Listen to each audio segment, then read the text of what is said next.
Irmãos, então nós estamos ainda em Mateus, capítulo 11, e nós traremos a última mensagem do capítulo 11 de Mateus. Depois nós vamos aí para o capítulo 12, né? Então hoje nós vamos ler dos versos 20 ao verso 27.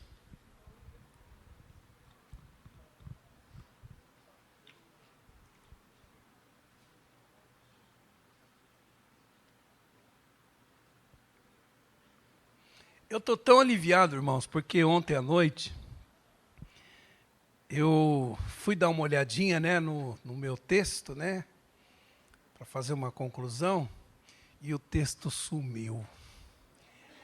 Eu levei um arrepio na espinha. Falei, Senhor amado, o que eu faço? Porque assim, queridos, mensagem a gente tem bastante, não é? Mas que suba ao Espírito, que você possa dizer, essa é a direção de Deus. Ai, irmãos, mas eu orei a Deus, estava em outro lugar, estava num arquivo que não tinha nada a ver, irmãos. O Espírito me mostrou. Então vou trazer hoje uma palavra singela, muito simples, mas seguindo aquilo que Jesus veio ensinando no Evangelho de Mateus. Então, no verso 20, diz: Então começou ele a lançar em rosto as cidades onde se operou a maior parte dos seus prodígios, o não se haverem arrependido. Então, a questão aqui é arrependimento. Dizendo, ai de ti, Corazim, ai de ti, Betsaida. Porque se em Tiro e em Sidom fossem feitos os prodígios que em vós se fizeram, há muito que se teriam arrependido com pano de saco, grosseiro e com cinza. Por isso eu vos digo que haverá menos rigor para Tiro e Sidom no dia do juízo do que para vós. E tu, Cafarnaum, que te ergues até os céus, serás abatido até os infernos. Porque se em Sodoma tivessem sido feitos os prodígios que em ti se operaram, teria ela permanecido até hoje. Porém, eu vos digo que haverá menos rigor para os de Sodoma, no dia do juízo, do que para ti. Naquele tempo, respondendo Jesus, disse, graças te dou, ó Pai, Senhor do céu e da terra, que ocultaste estas coisas aos sábios e instruídos e as revelaste aos pequeninos. Sim, ó Pai, porque assim te aprouve.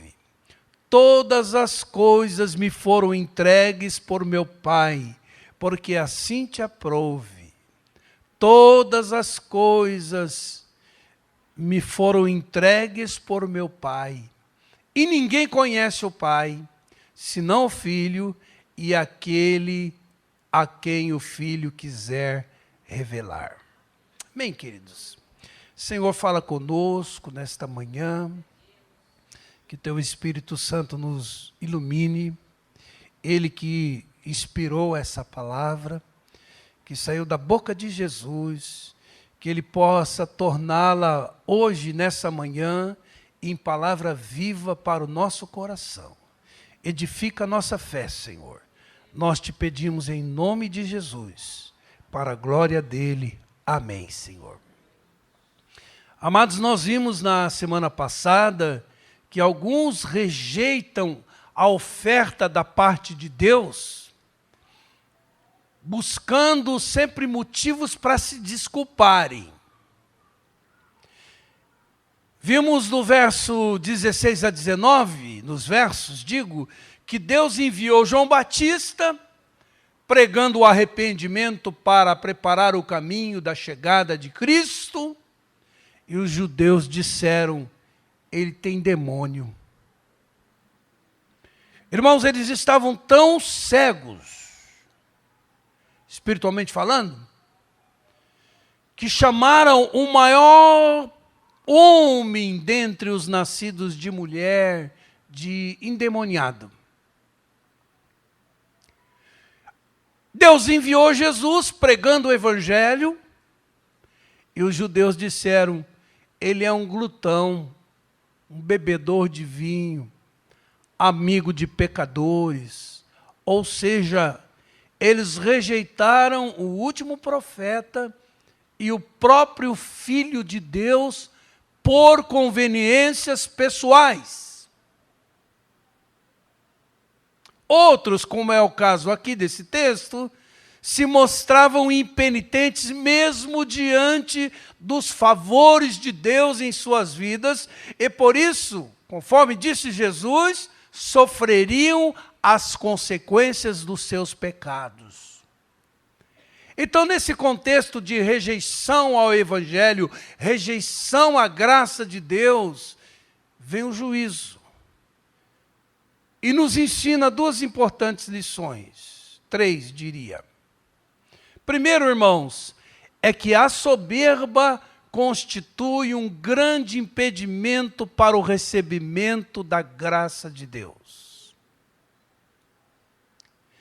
Em razão do orgulho, da soberba, da altivez, essas cidades, Corazim, Betsaida, Cafarnaum, apesar de terem sido visitadas pela graça, pelo poder, pelos favores de Deus, não aceitaram Jesus e ficaram distantes do arrependimento tão necessário para a verdadeira conversão. Do contrário, irmãos, eles não estariam recebendo essa exortação de Jesus.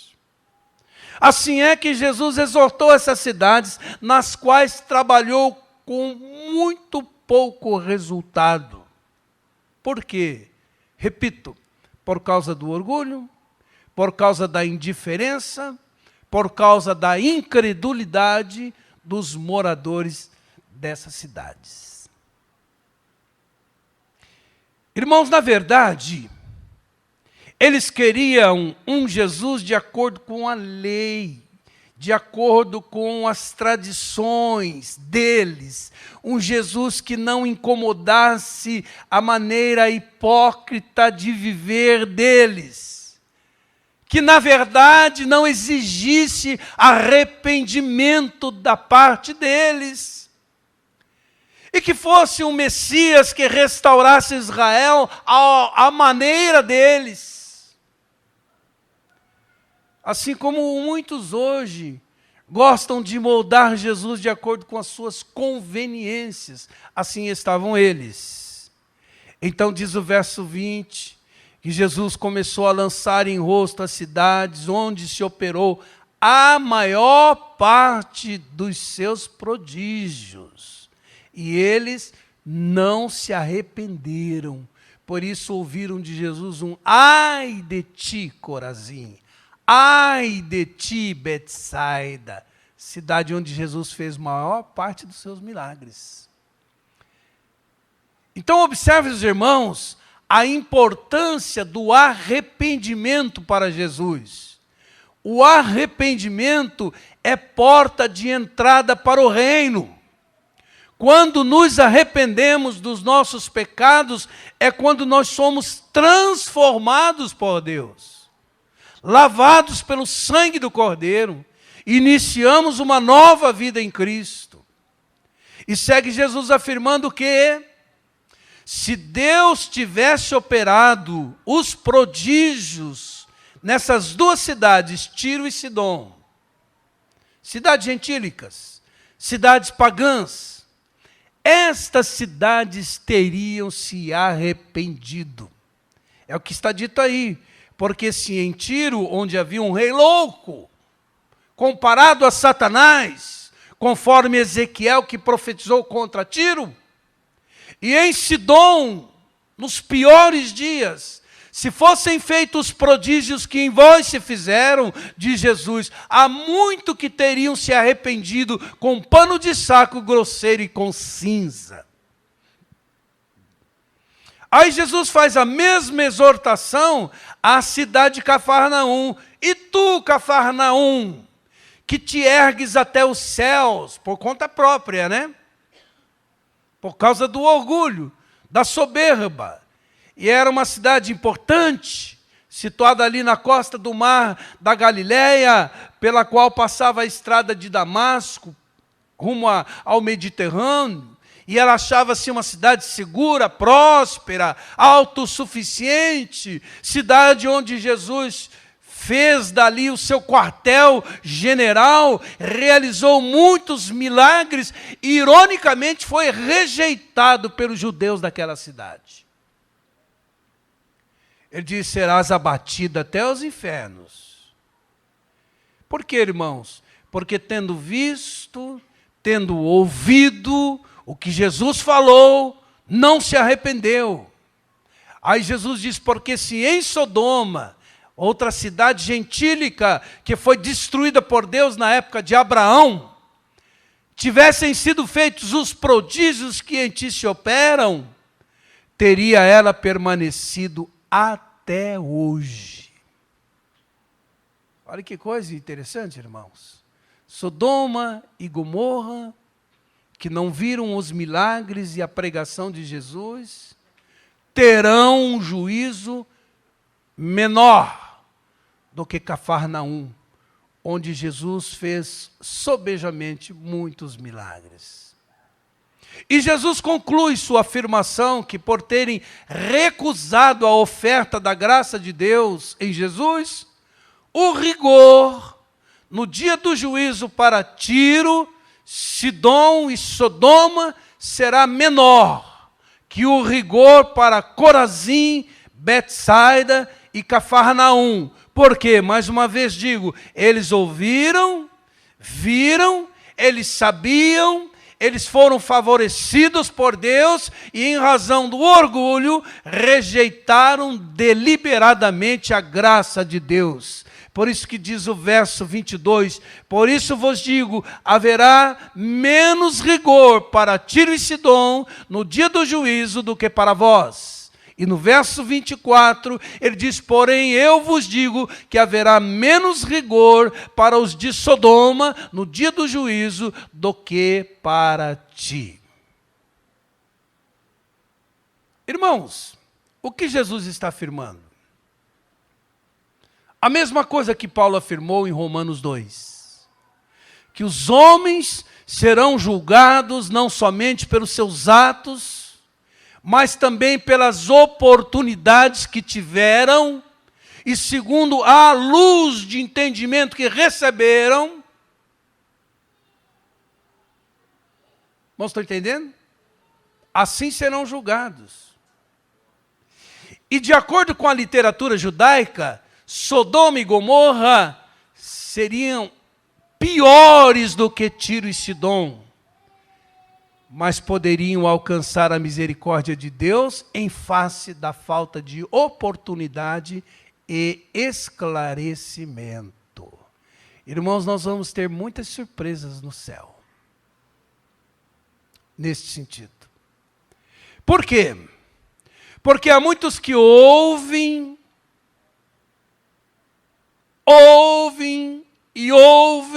o Evangelho, veem a graça de Deus em operação e continuam cínicos, impenitentes de coração. E o que Jesus está afirmando é que também o rigor de Deus será maior para aqueles que foram alvo da graça, do favor de Deus, viram seus milagres, ouviram sua pregação e mesmo assim, por causa da soberba, não se deixaram transformar por ele e não quiseram se arrepender e não quiseram crer em Cristo. Ou seja, ouviram a mensagem da redenção do sangue de Jesus e, apesar disso, continuaram o seu próprio caminho em oposição a Deus, sobrecarregando-se com uma culpa maior.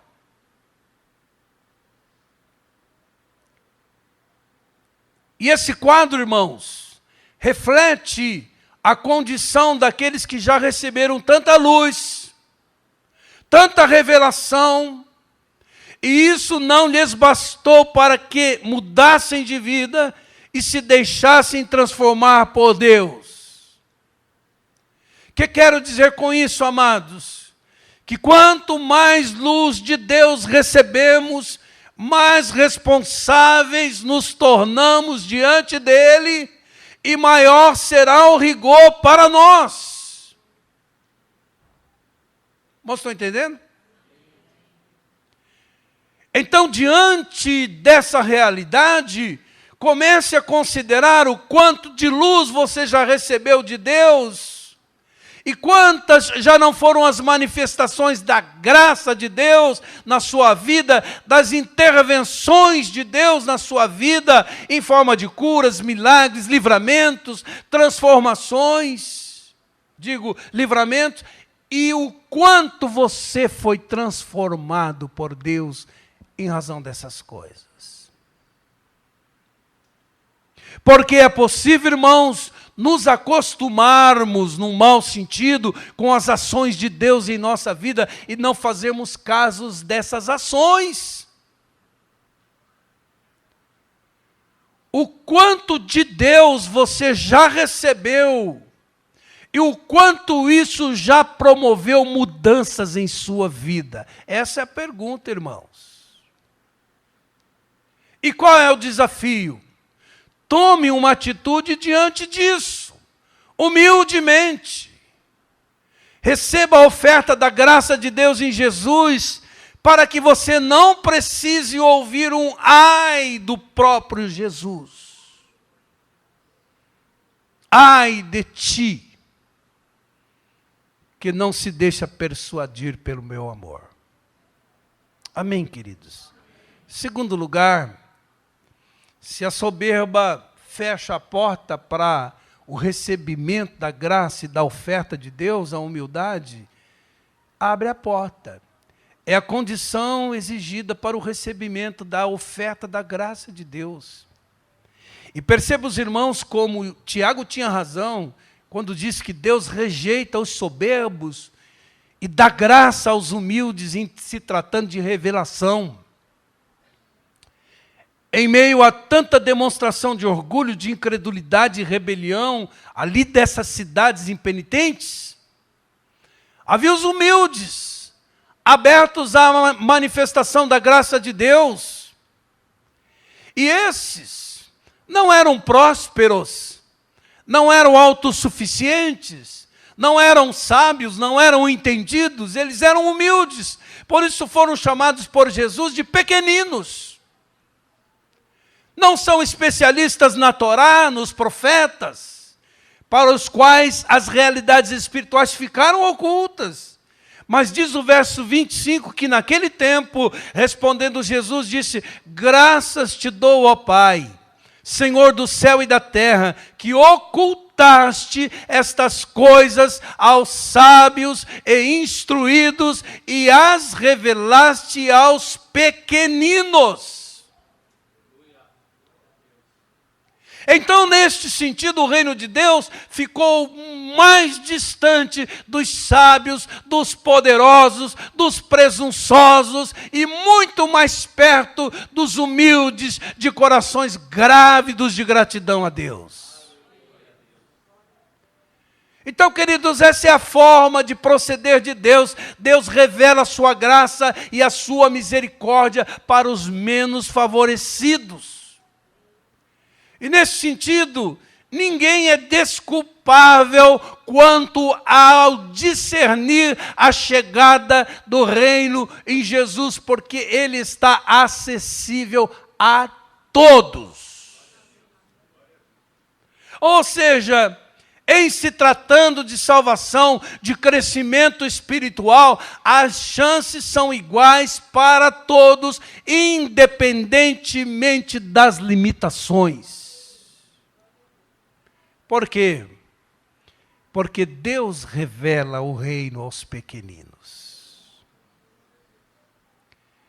Não que Jesus esteja condenando a capacidade intelectual.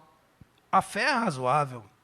Você pode explicar a sua fé, mas ela é suprarracional. Há coisas que a gente não consegue explicar. O que ele condena, irmãos, é o orgulho intelectual, aquele saber que incha ao invés de trazer quebrantamento e humildade, porque o orgulho fecha a porta para a graça. Porque aqueles que se julgam grandes por seus talentos, virtudes, riquezas, poder e merecimento jamais poderão ser salvos. Tem que negar a si mesmo, irmãos. Jamais sentirão necessidade de arrependimento, porque não reconhecem os seus pecados. Jamais sentirão necessidade de um Salvador. E ademais, não pela sabedoria humana, não é pela sabedoria humana que se chega ao Pai. Os gnósticos tentaram isso, irmãos, pelo conhecimento. Vamos chegar a Deus pelo conhecimento. Na realidade, não se trata de um conhecimento intelectível. Não é fruto de uma investigação que você se encontra com Jesus. É revelação que vem de Deus para você, como graça. Amém, queridos? Aí não importa o tamanho, pode ser um pequenino, Deus vem ao seu encontro. Então, conhecimento experimental de Deus pressupõe uma atitude de humildade. Eu não merecia. Eu sou alvo da graça de Deus. Deus me escolheu. Não me sinto com mérito para isso. E assim, humildemente, você vem para Ele com o coração ensinável, transformável, maleável, que recebe essa graça como revelação de Deus. Amém? Você deve se sentir um privilegiado. Você não conhece gente que gostaria de crer e não consegue? Não é verdade, irmãos? E Deus abriu o seu entendimento, Deus abriu os seus olhos para você compreender a cruz, o sacrifício na cruz, e isso mudou sua vida. É um privilégio, irmãos, que Deus nos dá, a nós pequeninos. Terceiro e último lugar, como tudo que vem de Deus para nós vem na perspectiva da graça, não teremos nunca do que nos gloriar, a não ser, como diz Paulo, em nossas fraquezas. Amém, queridos? Então, Jesus declarou que tudo que tinha para fazer e dizer era incumbência de Deus e resultado da intimidade e do conhecimento que ele desfrutava com Deus. Nesse nosso período de busca, como resultado disso, virá em nome de Jesus mais intimidade, mais comunhão com Deus. Nós estaremos em sintonia fina com Deus. E daí, nós vamos fazer aquilo que está no coração de Deus. E mais, para a glória de Deus. Amém, queridos? Olha o verso 27, ele diz: todas as coisas me foram entregues por meu Pai, porque assim te aprouve.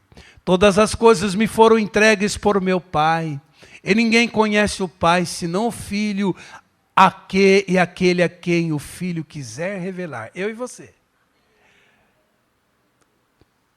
Não é? Porque a Bíblia diz: ninguém conhece o Espírito do homem, senão o homem, senão o Espírito do homem. Ninguém conhece a Deus, senão o Espírito de Deus. Então o Espírito de Deus pode esquadrinhar a pessoa de Deus. E esse Espírito de Deus nos habita. Nos possibilitando conhecer a Deus. Amém, amados? Então, a exemplo de Jesus, quanto mais íntimos de Deus, mais em sintonia com o seu trono, mais abençoados seremos em nossa missão, Porque assim é que Jesus se movia na terra, em plena sintonia com o trono de Deus. Logo, suas ações também contavam com a capacitação de Deus. Assim creio eu, ele andou por toda parte, fazendo bem e curando os oprimidos pelo diabo, porque o Espírito de Deus estava com ele. Por isso que ele disse, aquele que crê em mim fará as mesmas obras e maiores ainda, porque o mesmo Espírito está em nossa vida e sobre nós. Amém, queridos? Por isso, irmãos, como Jesus, nós precisamos estar em sintonia fina com o trono de Deus para agirmos de acordo com os propósitos de Deus.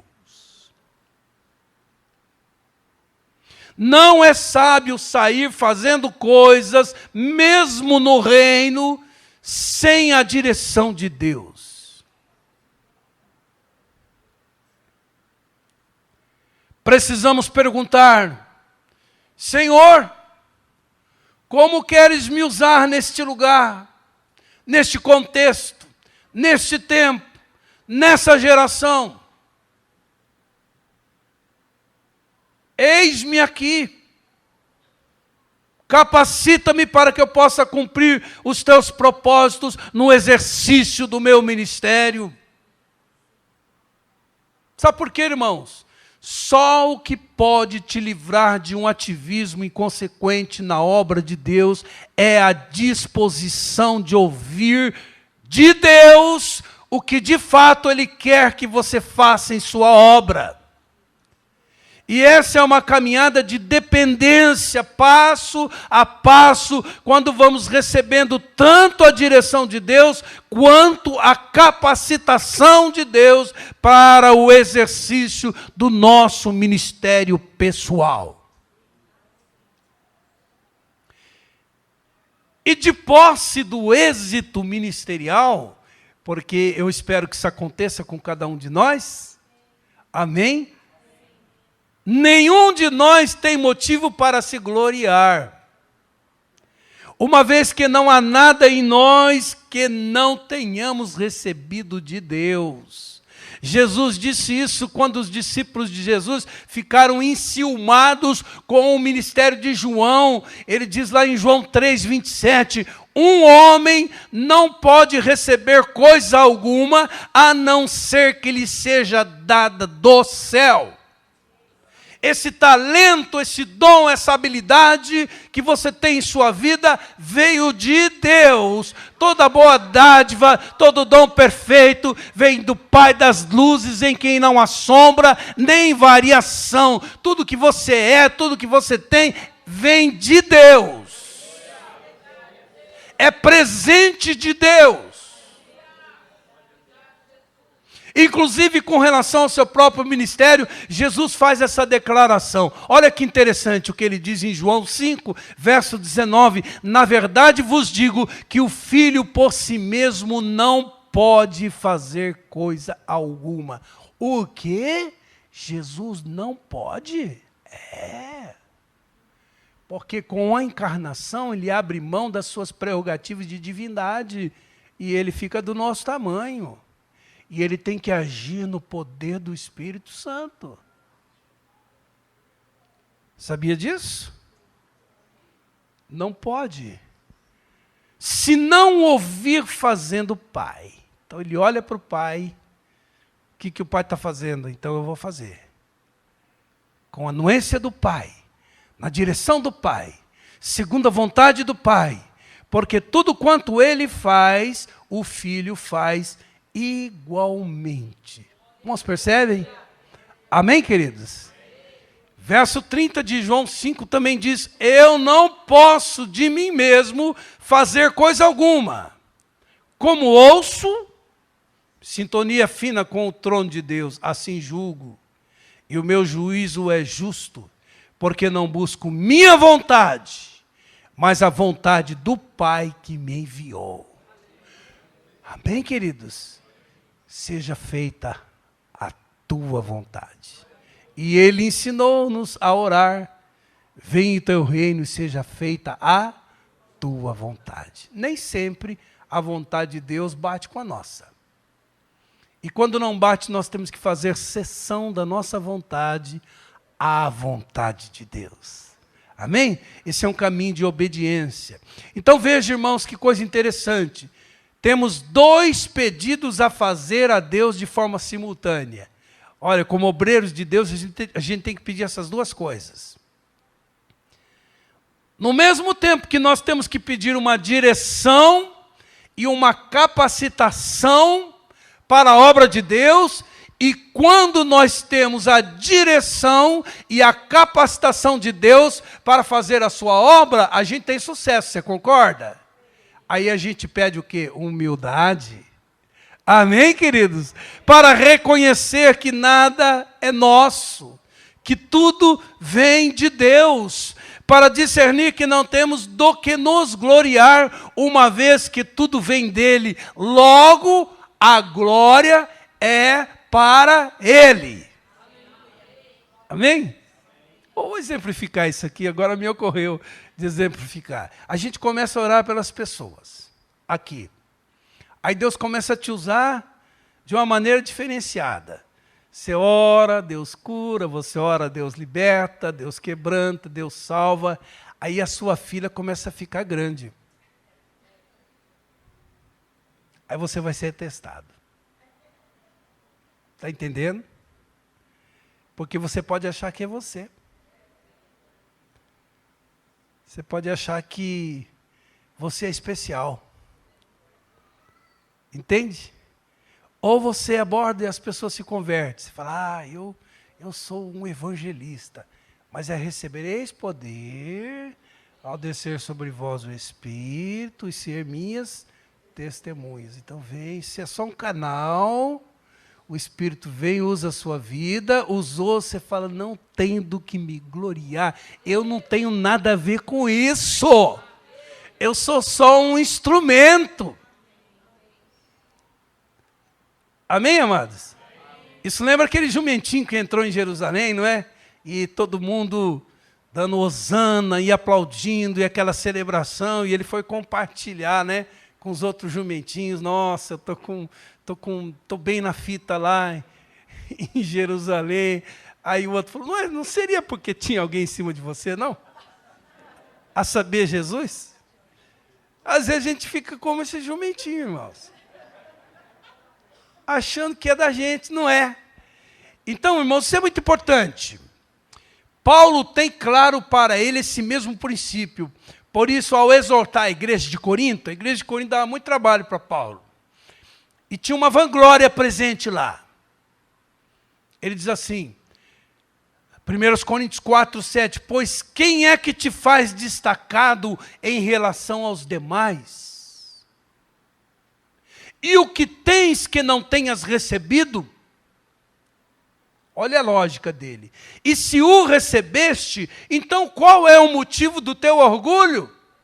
Como se não tiveras ganho. Amém, amados? Então essa consciência, irmãos, nos livra da vanglória e de trabalharmos com a motivação errada no reino de Deus. E nesse sentido eu digo, afirmo sempre, mais importante que fazer qualquer coisa no reino de Deus é a motivação com que se faz.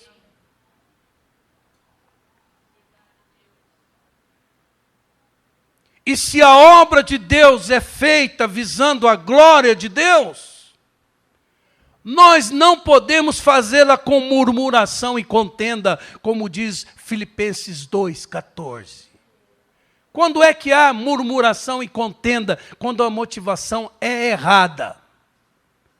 Quando se faz na carne. Irmãos, entendem? Não deveria haver tanta contenda e tanta murmuração no meio do povo de Deus que faz a obra. Então é importante.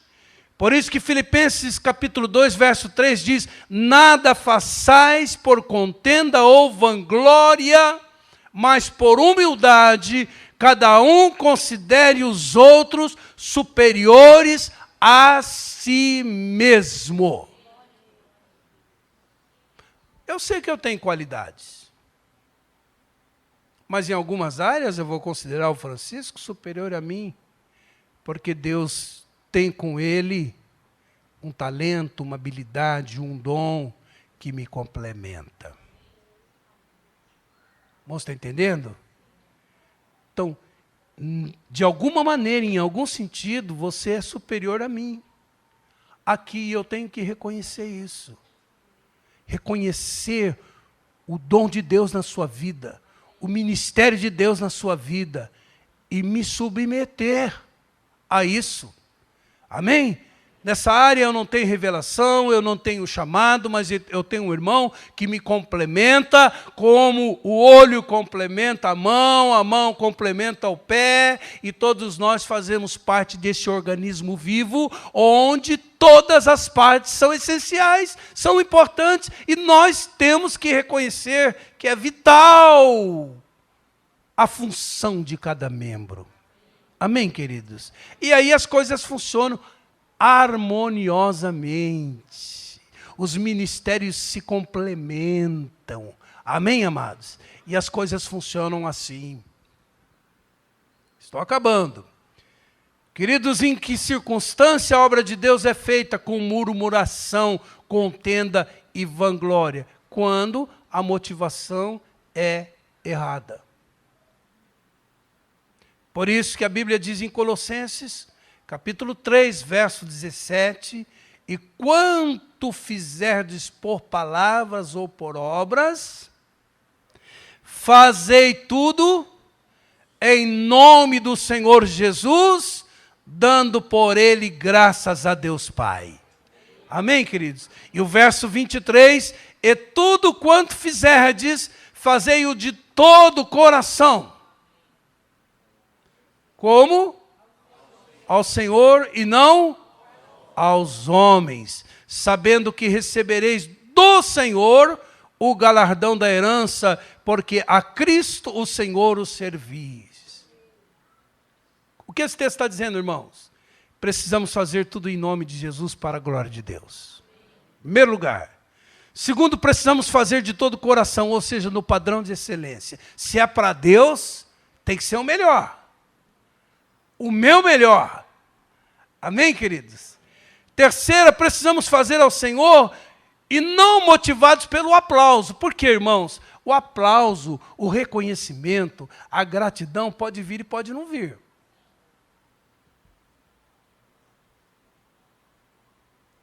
E se eu faço só esperando o reconhecimento, o aplauso e a gratidão, quando não vier eu desanimo. Eu vou dizer, está vendo? Não adianta. Não adianta, a gente serve, ninguém reconhece e tal e tal. Fez para quem? É claro que gratidão, reconhecimento, estímulo, encorajamento é uma bênção e deve existir em nosso meio. Inclusive é um mandamento de reciprocidade. Encorajai-vos uns aos outros. Amém, queridos?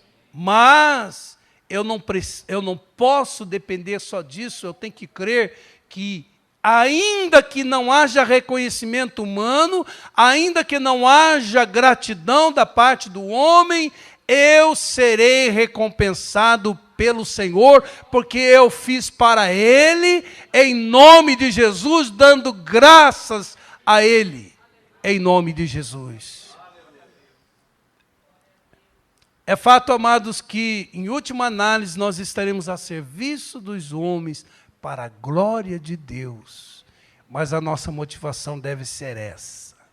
E se servirmos com essa motivação, vamos perseverar, ainda que não venha o reconhecimento e a gratidão. Amém? Você já se pegou falando assim, mas eu faço para Deus. Não é bom? Não conforta? Amém? Então tá bom. Vamos ficar de pé. Vamos concluir a palavra.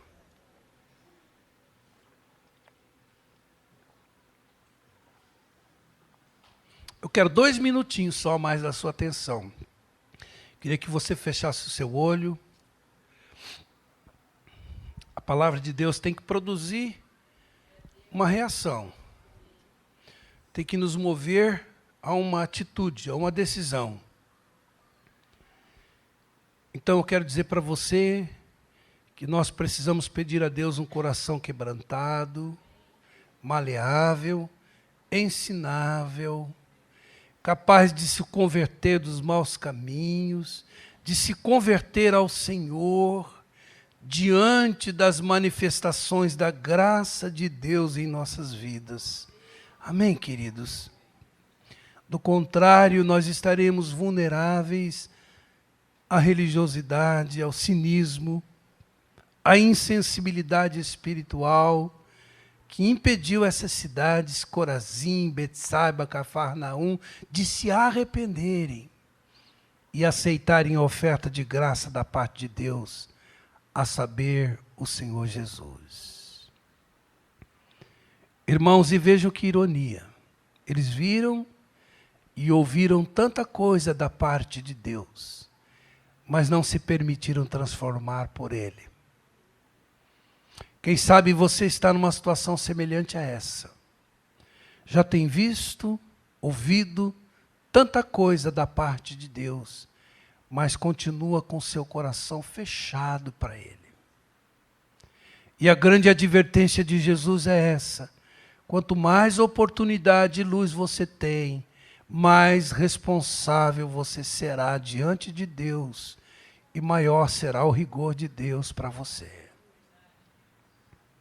E mais, de acordo com as palavras de Jesus, ninguém será desculpável com relação às revelações de Deus.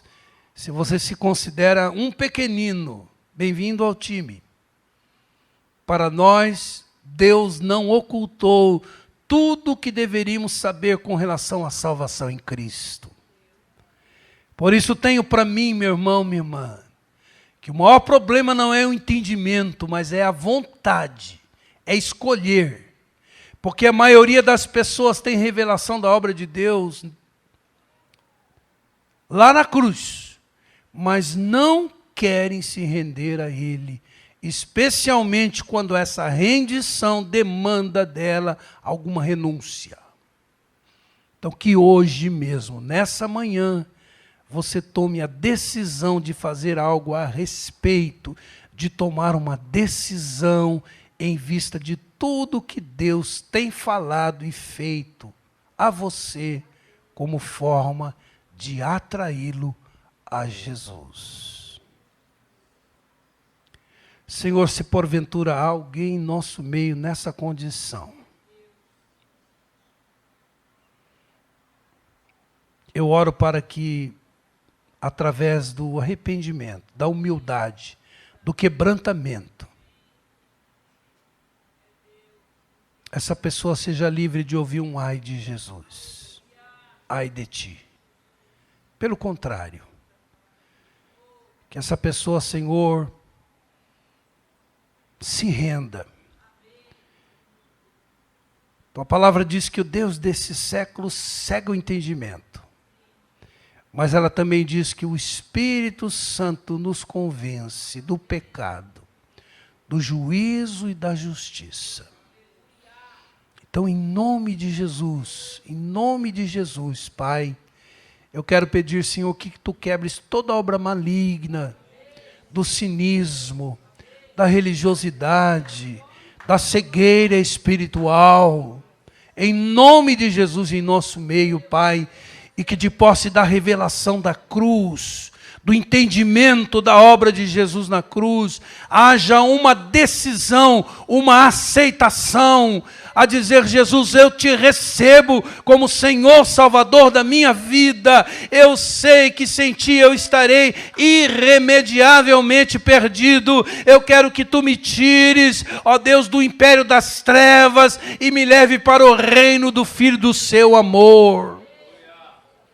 Que haja salvação nessa hora, Deus, que o teu Espírito convença o coração, em nome de Jesus, Pai, livre do engano promovido pelo inimigo, Deus, e que haja quebrantamento e arrependimento, e que muitas vidas neste lugar, ao verem e ouvirem o teu evangelho, abram o coração e recebam Jesus como Senhor e Salvador das suas vidas. Eu quero pedir que tu uses cada um de nós, para sermos portadores da boa nova em Cristo. Meu irmão, você pode dizer: Senhor, usa a minha vida, me capacita, me dê sabedoria, encha-me do teu Espírito Santo, ajude-me a discernir as oportunidades, para que eu possa ser usado pelo Senhor, para mudar o destino eterno das pessoas, para frutificar. E eu quero me comprometer também de cuidar desse fruto, para que ele permaneça em teus caminhos. Em nome de Jesus. Amém. Eu profetizo, meu irmão, minha irmã, que vocês serão ganhadores de alma. E eu serei um pastor ganhador de alma, em nome do Senhor Jesus Cristo. E como Jesus viu o fruto do seu penoso trabalho, que nós possamos também ver o fruto de toda a semeadura em intercessão, em testemunho pessoal, em abordagem, e que Deus te dê coragem, ousadia, graça e amor, para que você alcance as vidas, a começar do lar, não é, irmãos? Depois no prédio, depois no trabalho, na sua célula, enfim, como aprouver, como Deus quiser te usar, amém? E que a graça do Senhor Jesus Cristo, o amor de Deus o Pai e as consolações do Espírito Santo sejam com a sua vida hoje e sempre, amém e amém. Deus te abençoe em nome de Jesus.